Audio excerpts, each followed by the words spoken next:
une touche de couleur pour plus de résultats. Je vous explique ça tout de suite.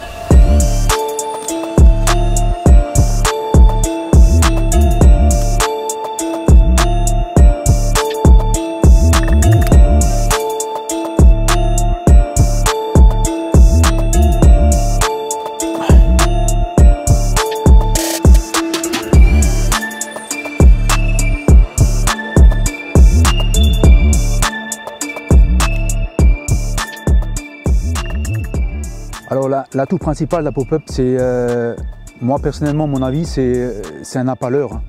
On peut vraiment leurrer les poissons, surtout quand des fois on a des conditions difficiles où les poissons ne s'alimentent pas sous les fonds. Des fois en mettant simplement une pop-up décollée de 4-5 cm du fond, peut des fois nous déclencher une touche. Hein.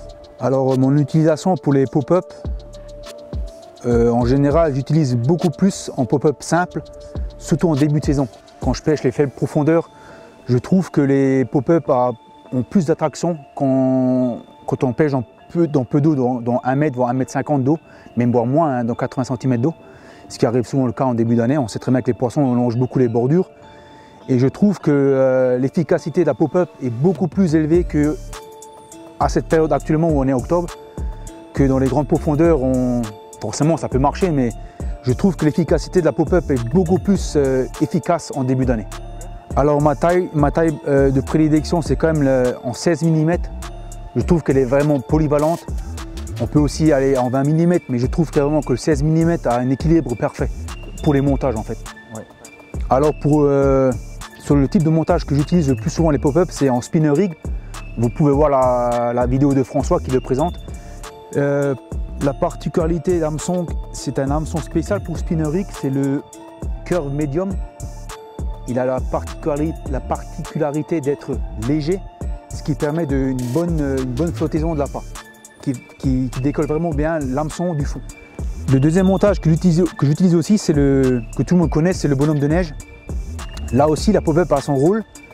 On peut la couper et couper la bouée dense également pour avoir un parfait équilibre sur le fond.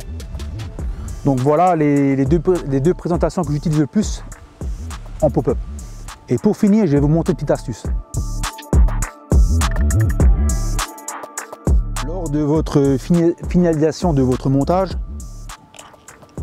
je vous conseille de bien tendre votre bas de ligne dans votre boîte. Bien tendre, c'est-à-dire bien forcément. Et vous verrez que quand vous décidez d'utiliser votre bas de ligne, vous allez voir que votre bas de ligne, en fait, avec le nouveau link, vous allez avoir cet effet-là, vraiment un bas de ligne droit, net et clair.